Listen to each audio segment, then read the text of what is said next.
Pierre Poilievre has 7 months to convince Conservatives he should stay on as party leader. As sources tell CBC News that Poilievre will face a mandatory leadership review at the party's national convention in January.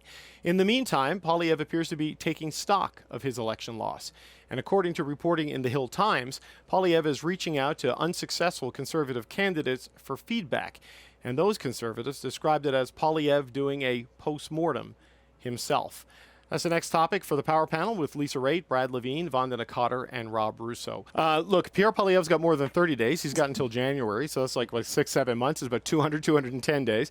Lisa, what do you make of this? Fred Delory said on the show Friday that he heard it was going to be in Calgary in January, and the leadership review is not the news. That's the mandatory thing that happens after every election, but that's going to be in the Conservative heartland, sort of in the, one of the big intellectual, cultural capitals for them in Calgary, and that it's going to happen in 2026. What do you make of those developments coming out of the Conservative Party? Sure. It's 2 plane rides away from most small towns in the Maritimes. So it's also in Alberta, where a lot of Quebec delegates may not go. You got to be there in person to cast a secret ballot. You can vote. And as well, it's a delegated affair, which means it's not a popular vote. It means that your local electoral district association board, which is probably still held very much by the candidate that just ran and maybe won or lost in the last election, they're going to put forward their slate to go to Calgary. Some will go, some won't go. They're all going to cast ballots. So Calgary in January is very much in favor for an incumbent. But what he's not running against anyone. He's running against a notional number as to what's good enough for him to be able to stick around. And that's the number to watch for. And calling all the failed candidates makes a whole lot of sense, because guess what? They are actually going to be voting at this event in January. So start with them. Brad, by then also Pierre Poilievre will probably be an Alberta Member of Parliament, because the by-election will probably have happened in Battle River Crowfoot. What do you make of this, though? The way he's approaching this, kind of doing it himself, which is not surprising given Mr. Poilievre's leadership style, and the party apparatus sticking it in Calgary for the sort of favor the incumbent, as Lisa just suggested. Yeah, there's no question that it's going to favor the incumbent for all the reasons Lisa pointed out. So that's done. Phoning through to the failed candidates. I mean, having the leader do kind of his or her own kind of post-mortem, especially when you've got this in a handful of months, probably not a bad idea. Not only because I think leaders should be talking to individuals that lost. You can talk to the winners, and they'll probably say, well, it's because I was such a great personality, and they sent me as much as they were sending a Conservative or the leader. But when you talk to the failed candidate, particularly when just 4 or 5 months ago, a lot of these folks that he's talking to were expecting to win because they were 20 points ahead in the polls. Now, more Conservatives won this time than last time for sure. But the failed candidate. But what it does is it gives the leader the ability, when they do their own postmortem or partial postmortem, is say, that's what I heard. And they begin to be able to set the record straight as to what went wrong. So a lot of people can say, you didn't pivot quick enough, you talked too much about issue X instead of issue Y. But he can say with some credibility, that's not what I heard. I did my own debrief, and this is what I heard. So he gets to help write the history as to what precisely went wrong, as opposed to just handing it off to party apparatus who go off and talk to various aspects of the party. They write the report, and who knows, it could be quite critical, either the leader or the leader's office or key strategic advisors to the leader. But if he does his own, he has a credible way to say, that's not what I heard. Vandana, do you think that would be credible? Because some of the grumblings you hear from Conservative current MPs and some of the candidates was how centrally controlled everything was, how tightly controlled everything was through the leader. And if your value proposition has been in the aftermath of losing your seat and losing the election that we were this close, if the polls in January suggest you're that far away now, that becomes problematic potentially. What do you think? Yeah, no, I agree with that. And I think also, I agree with Brad's point, but I also think the other counter to that is that some people may not want to tell the leader everything, especially because it was so tightly controlled, because it was so central.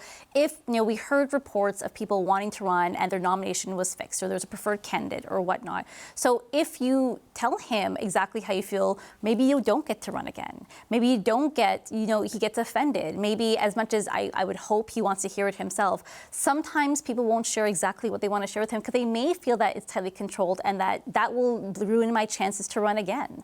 So I don't know if it's always the best way. I think it's important for party apparatus. Now, the only thing I think about is that if Jenny Byrne is still there, and maybe there's not a trust for other people, I think you should have other people asking these questions too and put together a report. I think it's good political hygiene in general, whether you win or lose, to do a postmortem.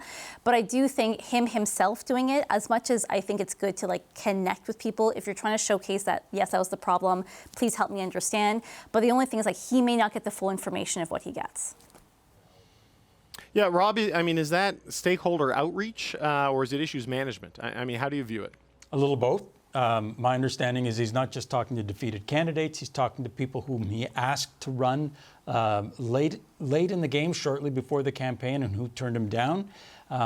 Partly out of, why are you coming to me now? Why didn't you come to me before? He's also probably talking to one or two people who might be considering running against him to try and gauge exactly where they might sit. And right now they're not moving in any hurry. We have to realize that this is relatively uncharted territory for this iteration of the Conservative Party. They haven't had a leadership review until since Stephen Harper in 2004. Because he lost that election. There was a review. There was no way they were going to turn thumbs down on the guy who brought the modern Conservative Party together, created it in essence. This is a little different. This is not Stephen Harper. For the reasons Lisa set out, there is some real, I think, dissatisfaction in Toronto, in Quebec. I would say, I would hazard to say in Atlantic Canada as well. And it is going to be harder to organize from a distance. But I don't rule out that there might be some acrimony there. He is clearly working hard to hang on to his job. This is not a guy who's going to be sitting around sipping Docktails this summer. He's going to be working hard all summer. So, Lisa, I'm assuming there has to be some other formal, official election post-mortem other than the leader who lost his seat doing it himself, right? For the party to, party faithful to take it seriously, that a clear-eyed examination of how you lost after being up by 20 to 25 points for a good chunk of time, that can't be something that the leader is completely central to. Can it? It needs to be broader than that. Yeah. And my memory is failing me now, but I thought that Rick Perkins and Glenn, I can't remember Glenn's last name, sorry, Glenn, out in Calgary were asked to co-chair something that had to do with looking at the election. That would be separate and apart from what the leader's currently doing right now. Right. But, I think as Rob pointed out, we are in uncharted territory. I think what the leader is doing is, quite frankly, he's just shoring up support. And I'm going to go back to what I said earlier. What is the number that he needs to hit in order for it to be enough for him to keep his leadership? Maybe he's shooting for 95%, could very well be. But what does that number look like? Tom Mulcair, what did his number look like? What caused him, Brad, to determine what number it needed to be in order for him to stay on as leader? These are questions that I think will unfold as time goes by. But right now, the way that the cards are dealt, I think they are very much in favor of Mr. Poilievre. And that's fine. And I don't see anyone out there, Rob, trying to mount a campaign against him, to be honest. I don't think anyone's going to overtly run against him. I think should he be running against the numbers. Should he come back with the Joe Clark 67 or 70%? Do you think that those campaigns would organize very, very quickly? I think they would. After that, I think they're going to give him a shot at his own leadership race without being polluted by having other people put their hand up. I don't think people are going to put themselves forward as an alternative to him. I think they're going to let him see what he can do in terms of getting the membership. And I'd make the prediction he's going to win the leadership handily. Yeah. And it'll be about expectation what's the setting, number, David. Lisa? Well, I don't yeah, know what look, the number he's going to is. have You two. guys will determine that. Yeah, he's going to have 2 data points. He's going to have the by-election number from Battle River, Crowfoot, and he's going to have the leadership number. But does it need to be 75%, 80%, 85%? I mean, what's your sense, Lisa, on what Conservatives would expect of their leader? It's a great question, but I would expect he's going to do well above 75%. I don't see him losing his grip on the Conservative Party of Canada whatsoever. And I think the exercise that he's going through right now, listening to people, is going to be the proof in this. He's learned this before when he almost lost his seat in 2019.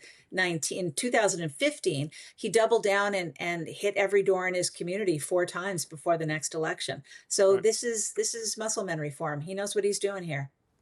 I think what also The guy knows how to work hard. There's no question. Quickly, Vanden and Brad, quick thoughts and a number if you got it, because then I got to get to a break. I think what benefits him too is that there's no leader in the waiting. You know, I mean, Liz Landsman's a very strong leader. I mean, Harper had a very strong bench. You get people like Lisa Raitt, James Moore, and other people who can run for leader. But I don't think we see that the same way. I mean, he has a very, a caucus that seems to believe in him and support him.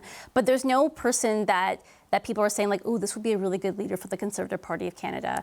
So I think that benefits him ultimately in terms of how him winning his leadership race or his review. Mm-hmm. Okay. Brad, last word to you and a number if you've got it. Oh, I always got a number, David. Look, I figured. In addition to the outreach, look for him to be the softer, kinder, gentler, because I think in the lead up to that January convention, but the number, the incumbent advantage for Lisa's points is gonna help him, unless you really have if you hold him personally responsible for blowing it, which I don't think a lot of Conservatives do, then they're not going to get on a plane, fly all the way to Calgary just to mark yes, I want a leadership. So indifference, they're not going to go to Calgary. It'll just be his fan group, and the people that really, really hate him are going to go, and that I submit that's a very, very small group. His poll numbers are softening. That first number needs to start with a 9 in order, I think, for him, particularly because his by-election number will likely start with an 8 or a 7 for sure. And you just got to show support that it's his party. Then he gets a blank check to run in the next election campaign in 3.5 years. Yeah.